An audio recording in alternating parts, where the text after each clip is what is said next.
You don't have to be Nostradamus to forecast that a politician will break any promise, because it was never about real change, but maintaining the status quo. Hello, and welcome back to the Citizenship Show. My name is Clinton. I have a very cool interview for you guys today. This is one from the vault. I recorded this back after the Canadian federal election this spring, and I have had a crazy summer and have been sitting on this footage for far too long. But I am very excited to share it with you guys today. So without further ado, let's just jump into this interview all about how do we stop politicians from lying so much? Hello, everybody, and welcome to the Citizenship Show. Today, we are here with Max Daigle, the author of Beyond Democracy. We're going to be talking about meritocracy. We're going to be talking about professionalizing the political industry. And just some thoughts about our post-election, because we are filming this about a week after the 2025 federal election. So, Max, thank you so much. You're welcome, buddy. What I like to do is to kick things off for those unfamiliar. Can you just tell us who you are and where you came from? Well, I'm originally from New Brunswick, and I've been a political activist for about 30 years. So when I was about 18, 19, I started into my so-called journey as an activist. I worked most of my life in Alberta, and now I got a boat on Vancouver Island. So this is what brings me out here. That's perfect. Yeah, you're just staying on the island working on the boat, and you're preparing for a little sea voyage this fall, you're saying, right? Yeah. Hopefully make it down south to Mexico. That's perfect. So this book is why we were kind of connected in the first place. I'm just going to read this one line, and we're going to kind of kick it off from here. And really, this talks to the idea, as I said at the beginning, about how do we professionalize politicians and make it more of a legitimate profession, essentially. So the line here I wanted to start off with is, we must move beyond trust. Democratic systems must account for human flaws by incorporating robust checks and balances. So I love that argument. Can you kind of walk us through what led you to that and your interpretation of that line? Well, basically, it's that we have a democracy right now, which we have three main branches, let's say, of democracy in Canada. We have a parliamentary democracy, we have a representative democracy, and liberal democracy. But to me, it's not good enough.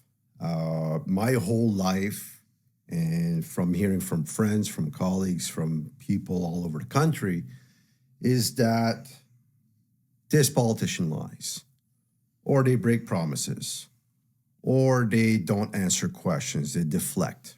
Yes. Right? They manipulate us. And you hear that all the time. And every election, you have all these big promises that we have from politicians. And where's the contractual law? Where's the checks and balances, as you see in course in the judiciary, to keep the integrity of the process? So why don't we have something similar in politics, right? So we have no demonstrated competence, ethical training, proper laws to address the human flaws, because we all have them. Right. And we need to address that to make democracy as we see it now better. It's not that everything's, and a lot of people will argue, well, it's better than communism or socialism. And that's the excuse people always fall on. But we need to step back and say, okay, can we make it better? Yes or no? If it's no, okay. But could it be better? Yes. So I propose in the book how we could make it better. Awesome. And let's dive into that, because I think you put a good metaphor in place. I think most of us are familiar, even if we haven't been in a court of law. We've seen enough Law and Order, enough TV shows to know the word perjury and the understanding that it is illegal to say something false or promote falsehoods when you're on trial. Yep. Now, one of the main points that you've identified is that politicians do not have that same kind of scrutiny on them, and there's no restrictions on what they can say. No. To your knowledge, is there any prerequisites for becoming a politician? Doesn't look like it, because it looks like just a popularity contest. Right. People get the political power based on popular vote. Mm-hmm. To me, that's not good enough. And I hear it all the time. I talked to a friend even this afternoon that I hadn't talked in a while, an elder from New Brunswick. And she was telling me, like, we were talking about, my book and stuff. And said, yeah, like, I voted, but it's like it didn't count. What was the point of my vote? Like, I know it feels wasted. I get it. I haven't personally voted, and I'm not ashamed to say it, in 28 years. I voted once. I don't even remember it was federally or provincially, because I saw right there that we were being manipulated. We have all these big promises. We have all these big discourse. They're giving vague answers every time a journalist asks them questions that are a little bit pressing to try to get to objective truth, and you don't get it, right? I completely hear you. Yeah, and we are going to get into this voter apathy and voter engagement later on in the interview. But so what are some solutions that you have? Because you were actually working. I remember you sharing a story when we initially met about you trying to push a certain piece of legislation that would potentially correct some of this stuff. Can you go into that now? Yeah, so what I did was I went to Ottawa. Before I wrote this one, I published another book called Reforming Democracy. So I decided to go from Alberta. I drove to Ottawa, took an Airbnb for a month, spent a month in Ottawa, tried to get to know politicians that I didn't know from all political stripes, to see if they would sponsor a petition to reform parliamentary privilege. Now, most people are not aware of what parliamentary privilege is. Parliamentary privilege was entrenched in the Constitution in Canada in 1867. Now, you could argue that was necessary at the time. So the reason for it that you could argue was to protect Canada as a nation with its politicians from repercussions from the monarchy. Right. Okay. So if they said something the monarchy or did something the monarchy didn't approve of, the crown, they were protected by a parliamentary privilege. Okay. Now, that was the argument back in those days. In the UK, that was passed in 1689. In the US, they have something similar that was passed in 1789 under the Speech and Debate Clause, Article 1, Section 6. And just so I understand, this is to mitigate disputes between the crown and politicians, right? It wasn't at the beginning, yes. Right. Okay. But at the same time, it gave them carte blanche of being able to say whatever they want, however they want, in the House of Commons, in the Senate, in the capacity of their employment as a politician. Okay? Now, it's being used now to protect themselves from being able to lie, to deflect, to manipulate, to make grandiose promises. Yes. Right? And that's a problem. So I went to Ottawa to see if any political party would sponsor a petition to reform parliamentary privilege to possibly create political perjury. Okay. And what was the response from the politicians you met with? So I approached the Green, I approached the NDP, Bloc Québécois, Conservatives, Liberals, all of the ones that are holding seats. Okay. And I was only able to meet with an independent from Quebec that was used to be a conservative, and conservative from Calgary Shepherd. When we met, I gave him 4 drafts, and he said, no, I can't do it. I said, and he went on without exaggerating, at least 5 minutes, telling me how the NDP lie, the Liberals lie, blah, blah, blah. For 5 minutes straight, I just sat there. I said, here's your solution. Oh, can't do it. I said, oh, so you are not okay with the Liberals or the NDP lying, but you want to have the capacity to be protected to lie. Right? That's the hard thing. And the thing that I like though about this topic, or at least this movement, is if we were to bring awareness, I think this is an easy sell to constituents, to the public, right? Have you had much pushback when you bring this up with the average person? No, it's just the political class that is kind of apprehensive of this. See, it's most people will admit politicians lie, because we Right. all know all humans lie. And as From you time to say, time. it's not like obviously being a pathological liar is a negative, but you raised a good point that it is a natural human trait. Exactly. And that we shouldn't really demonize people for the white lies they do, because we all do it. So instead of assuming that we're going to be trustworthy, why don't we build systems that actually account for that unhonesty? Exactly. It's not, partisan. It's not like attacking that political party or being tribalist about it. Mm-hmm. It's that admitting that we all, from time to time, lie. And imagine if we had a judiciary, a court system that allowed for disrespectful behavior, deflecting from answering questions, lying, Booing, shouting, heckling. manipulating. Yeah. Like, imagine if that was the case that was allowed. Like, what would be would the court process be healthier or not? Probably less healthy. Yes. Probably, right? So is it perfect? No, it's not. There's things there that could be improved. But it's the same thing. In the political landscape, we need to address these issues.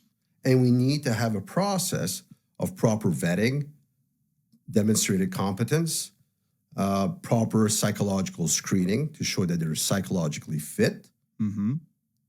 to have the integrity and the skills to have that political power. I don't think it's much to ask, because most professions, there's a lot of professions that are, high risk or whatnot, that demand these things for very important reasons. You would not, I just look at the trades. I have many friends who are electricians and plumbers, and there is so much schooling and standards and things that happen. You're not just going to hire some random person to wire your house. No. It's dangerous and illegal, right? But when it comes to politics, you don't need any understanding of the Constitution. And to your point, actually having psychological tests to make sure that you do have the public's best interest at heart. These all things would be very beneficial for the system, I think. Well, sure. Who knows? Who knows? If we don't have any psychopaths or narcissists in power. And arguably, the current system, I don't know, some would, I don't mean to be the whole Chicken Little here, but some would argue that the current system's lack of checks actually attracts these people and gives them a little petri dish to, evolve into. For sure, because people with that, it's not, let's be clear, like to diagnose someone as a psychopath, to clinically diagnose someone as a psychopath or a narcissist or a sociopath or whatnot, like it's rare, because the process is, it takes a lot of work. It takes a lot of time, right? So that's why I refer in the book to a study that was done by two psychologists that was published in 2002, that two psychologists from UBC, right? That talk about what is called the DART triad. That even though you might not be diagnosed as a narcissist or a psychopath, you may have traits, personality traits, that matches these disorders that might be to a level where it's very harmful for people. Right. Right? Mm-hmm. I can see that. So the study is there. And later on, they created a way to be able to measure that. Right? So the study is there to back it up. And the process to see where people are on the spectrum is there. So, in my opinion, it should be a part of the process. Just the idea that, and I've been trying to say this to people a long time, like the voting process is really a job hiring process, right? You are picking your representative. So many individuals. I ran the polls. I was working at the polls up on Craig Street Commons, and I had my little ballot box and all that. And even I was, there was a few people, a handful, who who is just like, oh, I won't use the leader's name, but the leader's not on the ballot. And I go, oh, I'm sorry, you're actually voting for your local rep. And, I understand if the individual doesn't know, but I'm surprised to see that so many people are still thinking that it's like the presidential system, that we vote for the leader directly. And really, you are electing a member of parliament to represent you. And that individual needs to be of sound body and mind and all these beautiful things. For sure. Again, all I just said there, it doesn't just apply to the leader. Yes. It should apply to all representatives Exactly. that are running for office or holding office, right? For sure. Because in Canada, if you go to, I was trying to find the percentage of debates per riding that happen between political parties. That's a good stat. And I couldn't find it. Right? We did not have one here in Alberni. There was one in North Nanaimo that did happen. But yes, our riding did not have a debate, actually, which is very unfortunate. Imagine. Like you have people running for office. You have no psychological screening, no proven competency or education or whatnot, no laws to hold them accountable, all the et cetera, the above, and not even a debate to at least have people a chance to see how they behave and how they react and see their knowledge about certain things or certain topics or whatnot. Mm-hmm. Not even a debate. Like to me, it's sometimes I walk around and I think to myself, I'm like, am I in a twilight zone or something here? Like, Seems like it. Am I so wrong at the way I look at it? And this is partially why I never voted. And that's why a lot of people, which there's other reasons, someone could be lying in bed with cancer, dying or something. You can't expect these people to go vote. So there's a percentage of people that don't vote. For me, I'm not alone. There's a lot of people who are like, what's the point? Like, I can't trust a system that allows this type of behavior and manipulation. They don't vote. The non-voter is the largest voting bloc. There are more non-voters than there are conservative supporters, liberal supporters, and NDP supporters. Maybe not together, but if you took the non-voter as a political party, they would win 40% of the vote.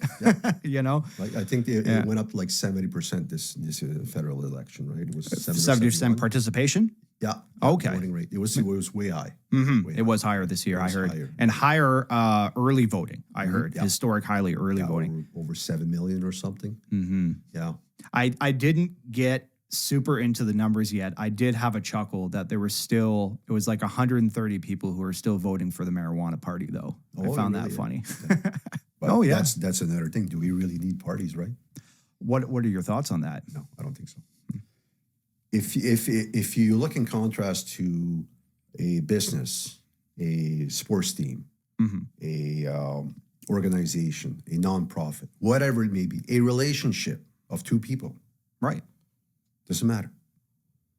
If you are into that collective and you are in a competition for power and you're going to vilify each other, you're going to disrespect each other.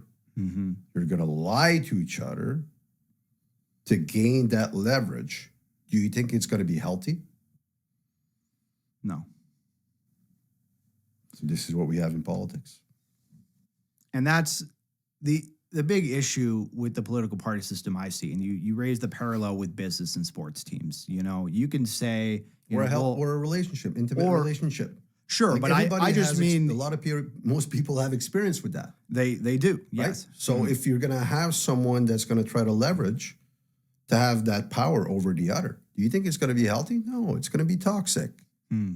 Right? So to me, I propose it in the book, and I'm not saying that's the first thing that we need to address, but in my view, if you had all independent representatives running for office or holding office, we wouldn't have all this time wasted during question period in all these things. Everybody would be searching to get close as they could to objective truths about whatever subject it may be to be able to address it. Right, because what's the goal of Parliament, right? Good governance, to pass good laws for the purpose of the people and the public good. And that's very hard to define. But that should be the goal. And I think the biggest issue with political parties is you're right. It's like, this is what's good for our group. And that is inherently bad for the other group because it's a zero-sum game. You know, what's good for the conservatives is bad for the liberals and vice versa. And they're acting in a way that is combative instead of collaborative. And that's the biggest critique I see with the modern political party. It's not necessary. It's not. Well, they would argue that, you know, the public is so confused and busy that, you know, they just want to see who's on Team Blue, you know, and that if we have a team with a certain ideology, that's the argument. I don't really buy into it myself personally, but they would say that it's easier for the voter to have political parties because then that'll make it easier to understand what the certain candidate believes. Okay, so this is why, like, if you read through the whole book, like I run through all that whole scenario. Oh, okay, yeah. Okay, this is why you would need all the pieces, which the list is only 6. I'm just on chapter 1, everybody, so.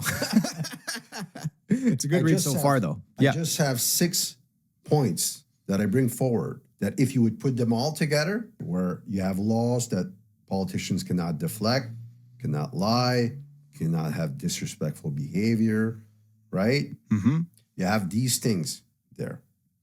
And they're actual law, binding by what they promise, right? You have all these things in place. Then, all independence. Now, they could not go just by ideologies or beliefs or about climate change or whatever it may be, because they'd have to prove it. They have to prove their point. And they'd have to speak in the context of what is provable. And if it's just an opinion, you have reform, parliamentary privilege, political perjury. You can't say that climate change, as to make it short, just to make the point, climate change isn't real. Okay, then. Is it real or it's not real? If you say it's not real, there's a law there to hold you accountable. You could go to jail for this, buddy. Oh, yeah. Right? But that's what I'm saying. So if you have all these things in place, you can't just give opinions like objective truths or absolute truths. So and you have to be so careful about what they say and what they do. It wouldn't matter if out of all independence, right? They think, you know, the way it's been sold for so long, political parties, is you challenge the others on what they say and what they do. But you can't go by just what people believe. It's got to be objective truth, objective evidence, right? And if it's just an opinion, I think this will help fix this or help alleviate the problems of this. Okay, say it as an opinion, right? And if we need to correct, we correct. But as soon as somebody, you know, you look at politicians nowadays, they'll do a certain step forward about something, right?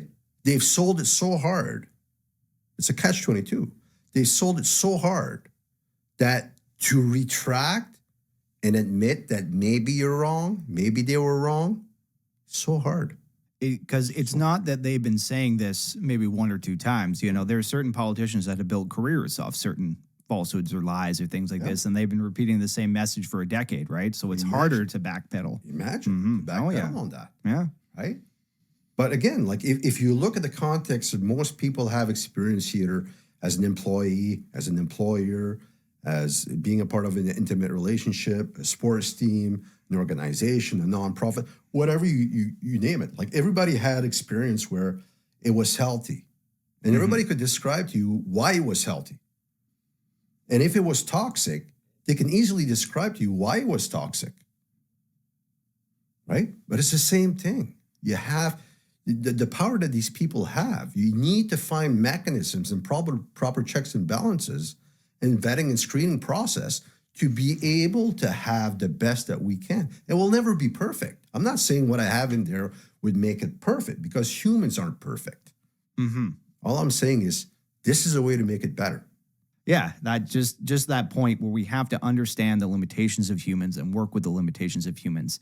And I guess, is it too cynical? I guess we'll kind of round off this conversation by saying that. Is it cynical to say to just be untrustworthy? Because that would be the critique I could see. You know, oh, well, you're just assuming politicians are liars, and that's a very cynical approach to take. No, I don't think. It's just being humble enough and have humility enough and have respect enough for yourself and for others without vilifying. Like, you've never heard me, and you read my book, like I don't go out naming political parties or politicians, right? Yeah, you did a really good job of just sticking to the theory of it. No, Yeah. it's just that we're all humans. Mm-hmm. It's just that they have such a responsibility and such a power that we don't have, that it needs to be stepped up to a point where we have things there while we have our busy life and stresses of our daily lives, whether you have kids or business or employment or whatever it may be you're going through in life, right? That there's proper checks and balances there to keep them in check. Mm-hmm. Not just say that at the next election, if you don't like what they said, they've broken a promise, they lied, they manipulated, very hard to prove if they lied or not, right? Mm-hmm. There's something there to hold them accountable, not beyond your vote. Yes. At the next election. Because a lot of people, what will do is they choose the lesser of two evils. And to me, that's not acceptable. And I guess that translates into one of your big arguments about why people have a hard time participating in the political process is just because there is this lack of transparency, this lack of information. They do say things, but there's no really reason to say that they're saying is true or if it's backed up. It's just very pie in the sky, and it's just not relatable to people. All these platforms, what they had, like, you look at the political parties, right? They most of them released their platforms a few days or a day before the first leaders debate. One political party only released it after the early voting, after 7 million people had voted. That shocked me, honestly. And on an election that has been we could have been like, the opposition wanted to go to an election in the fall. And it shocked me that 2 years. It shocked me that the platforms were so delayed coming out the door, and especially, I'll just say, like, the liberal parties who had just completed a whole leadership race. You would have assumed that the party platform would have been created in tandem with that leadership race because they had the the members, I guess, the party members there.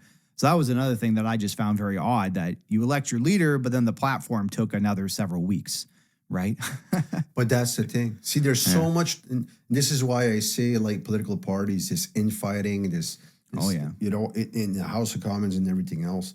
Like, there's so much time and energy wasted on all of that all day, every day, whether it's in the media, with journalists, or whether it's in the House of Commons or whatnot, that there's so much time, and, like, they don't have the time and resources to even start working in unison on how things are at the moment to be able to address the issues, because all they do is try to, like, fight for a popularity contest all the time. Mm-hmm.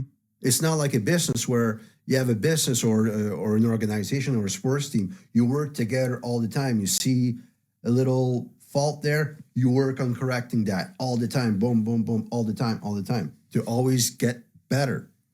Right. So how can you have a system to get better, a country to get better, when most of the time it's just to fight to win a popularity contest? It can't be effective, because then all of that's put aside, where you would need to focus on, okay, how is housing? How is this? How is that? How is the economy? How is inflation? How is all these issues that we all have that they are there to manage for us? All the energy is wasted. All the time is wasted. Mm-hmm. It's frustrating. And I think, to your point, I think that's why we see low levels of engagement. And I just. So are there any kind of solutions, not to give away the ending of the book here? You mentioned, the importance of life is to kind of walk around with a smile sometimes. We try not to be as doom and gloom. So, what are some kind of tangible solutions that you've seen from not only the researching of the book, I guess, but just from your depth of experience as an activist? Any kind of key solutions you wanted to talk about now, or what things that you're pushing forward? It's the same old saying that most people know. Honesty is the best policy. Amen. right? The truth will set you free. Yes. But in politics, it's not the case. Mm-hmm. But we need to start to be honest with ourselves, with each other, with respect, with humility, with having proper conversation, communication, respectful, have integrity, right? When we say something, right, your word is important. Your word should be everything. If you can't hold your word, in my view, you ain't good. Mm-hmm. Sorry, I can't trust you. I really like that. That's a good point, man. So, in kind of just in closing, then, so you are supportive of representative democracy. You're supportive of kind of engaging in politics, but the idea is that we just need to have a higher standard for these politicians, and to your point, more guidelines and professionalization of them, And checks and balances, and such checks as and laws balances. that we have in the court system, right? A better process to before giving political power, not just based on popular vote, but popular vote after they've proven, right? That's the thing about a meritocratic democracy. We would still have what I'm suggesting. We would still have a voting popularity contest as we have now. But before that, we'd have proper psychological screening to make sure they're psychologically fit, proper vetting, make sure they're competent, they have the integrity and the skills, And the have the knowledge. proper laws, proper knowledge to address what they're handling, whether it's health, whether it's economics, whether it's right, whatever it may be, housing, whatever it may be, right? Not just a popularity contest and you give that over to someone that knows nothing about health or whatever it may be. You never accept a max to be a neurosurgeon tomorrow morning just because I want to be a neurosurgeon. Mm-hmm. And you happen to know a lot of people that signed a paper that said that, sure, this guy could be a This good guy's a great neurosurgeon. guy. Yeah. I think he should be a neurosurgeon. Come on, now. Right? Right. Is there anything, I guess, you'd like to say to the young ones? Because I always like kind of that classic question, because it can be hard for people starting out in politics, and it can seem demoralizing because there's a lot of forces that don't want change and want to keep things the status quo. So what would you say to those kind of young activists out there who really want to push for meaningful change in this country? Don't lose hope. Watch your emotions. Don't let the emotions get the best of you. Because you're going against Goliath. Mm-hmm. They have all the cards, they have all the leverage, they have all the power, and you have to remain calm. If you don't remain calm, sadly, we get labeled with anyone that has certain concerns about certain things as we do. Stay calm and learn from your elders if you can. Mm-hmm. From your parents. There's things to learn all the time from people that have more experience, but at the same time, don't trust everything they tell you. Mm-hmm. Because they've been trained to see things in a certain way. Yes. Right? And it might be wrong. It might be right. You might be wrong as an individual, as an activist, but you might be right. You might be onto something. But don't, even if you stand alone, don't, if you, in your heart it says you're onto something, you're onto something. Don't let it go. I love that. So there's that hope and that passion, but also the curiosity, because I didn't emphasize that, but I'd like to, this whole idea that the stories that we tell ourselves, the things that are of course true, sometimes aren't, and only through self-discovery and going out and challenging your own beliefs can we really find knowledge. Truth is really hard to find. Absolute truth or objective truth, very hard to find. Very hard to find. You notice the quote that I put in there from Mark Twain right at the beginning? Where was it there? Here. You want to read it out to Right us? at the beginning. Yeah. Right?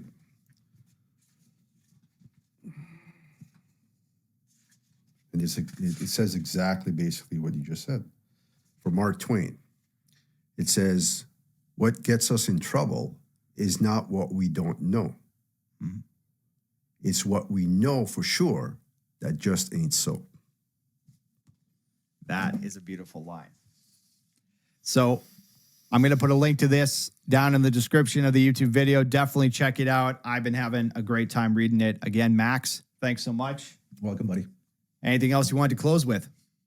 All good. You're all good? Perfect. All right. Thanks for coming in. Thanks, buddy.